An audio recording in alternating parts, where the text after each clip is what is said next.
Hello, everybody, and welcome to the first installment in this series, all about understanding the pro level macro.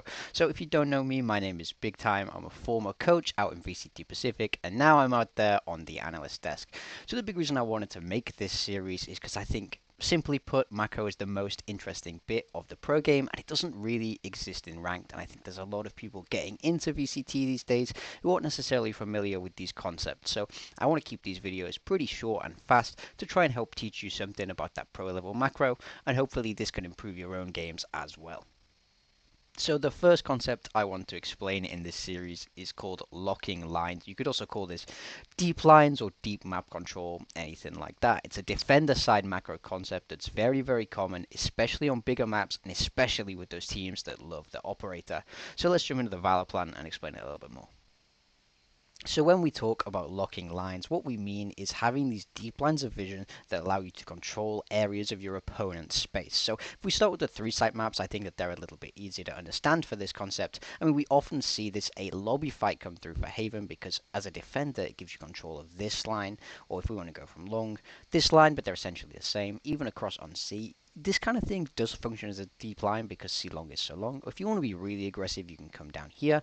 And then it's very similar if we move across to Lotus because it's also that three-site map and it plays very similarly. So this rubble fight is so important because it gives us control of this line into the sort of a main area, and you have a lot of time and space to rotate away, which we'll get to in just a minute. And you also see this come through C long, this kind of line. But it does also work if we take a look at those two-site maps as well, something like Ascent. We might often see a one way to control this A main space and control this line, or sometimes we even see these op players walk all the way up and control this kind of line outside of B, and these all functionally do the same thing. They give you deep information to inform your rotates. So let's look into an example of how these kind of rounds do tend to play out.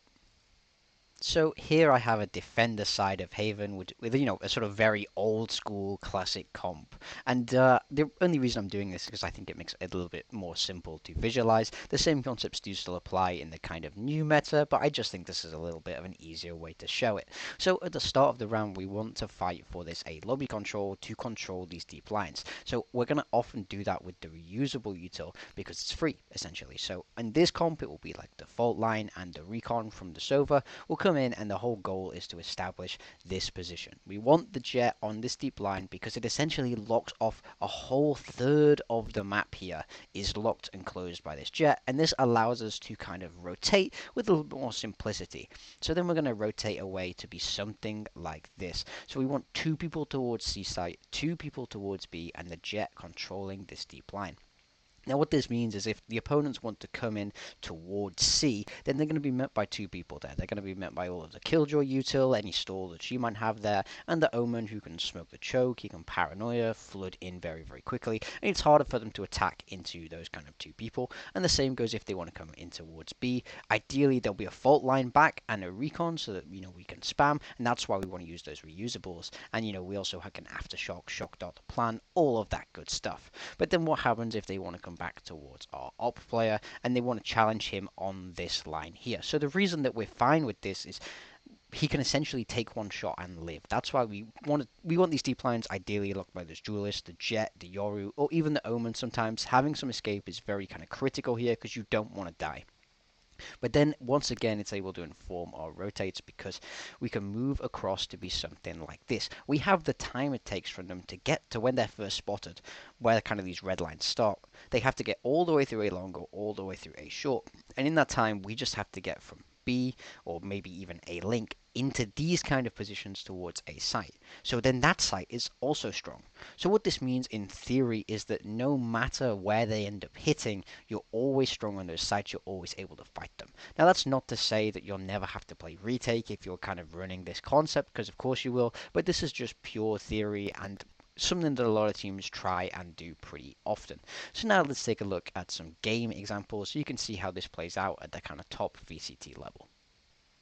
So to start, let's take a look from this example from the Masters Toronto Grand Final between PaperX and Fnatic. I've moved my camera just so you can see the minimap a little bit better. If you want to understand more macro, start watching the minimap a lot more. That's where all the key information is. So to start this round, we see PaperX starting with 3 players towards A here, looking to establish control of that deep line. Now they invest a horn and a smoke, again all reusable, and they're looking to get to this key position. So if we pause now, you can see quite simply, this is exactly what we spoke about. Something is on this deep line and he's controlling this whole third of the map very, very effectively. Now if the attackers want to speed up going to C, there's going to be 2 players there ready to fight them, and if they want to go B, there's going to be 2 players there ready to fight them. And something has this TP over here so that if he faces too much pressure, he can escape and get away. Now I'm just going to play out a little bit of the round and you'll see how they don't really move forward past this point because something is controlling all the information.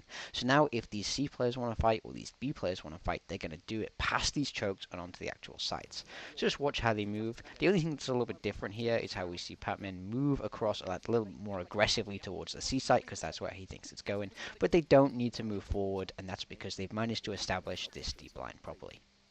Now let's take a look at round 5 from that same game where they pull exactly the same concept but just flipped so that now their deep line is towards C. So watch the minimap once again and focus on something because he's the one in charge of controlling those deep lines. We see how he moves towards Mound, aggressively controlling that space, and the rest of the team rotate across accordingly. So if we pause here, you're able to see more or less exactly the same position. Something is controlling this deep space. We have 1 player here on B, or we have 3 players across on A. We have this kind of diagonal line where, because we have such deep control towards C, we're able to be that a little bit more further back towards A. So now if we just play out this round, you can watch and see how the fact that they managed to stack so strong on A is very, very important because Fnatic try and work their way in towards the A site, but they're just not really able to find anything. PaperX always have enough people there to trade consistently, and it ultimately wins them this round. Something does start to flank. We see him push all the way down that C long space. Fnatic have to pivot away because A is too strong, moving towards B. Karashis tries his best, does a good job, but he's not able to win out that 1v2. You can see he gets the plant down, but it's just not enough. So the reason they were able to win this round is because something was just controlling that C space all the time. He's staying still, he's not doing anything insane, and then they're able to be strong on the other side of the map, and they're able to react accordingly. Now to finish, a little bit more of a subtle example. This is from Genji versus RRQ in that opening week, that super week of Stage 2 here in Pacific. So I want you to look at texture. He's looking to dominate that A main line, and again, this informs the rotates. So he just keeps peeking, keeps moving forward into that A main space, and this allows them to kind of be okay moving that a little bit faster towards B. So we pause here once again, and we see texture has this line. So we know that they're not coming towards A main, there's no lurker there, there's no pressure on him at all. So this means that this B site is able to be the strong site, well this is able to be our weak site, and in general, you're happy to move away on the weak side, you want to fight on your strong side. But again, we have that kind of diagonal line because we're controlling this space, so we're okay to fight on that B site in itself.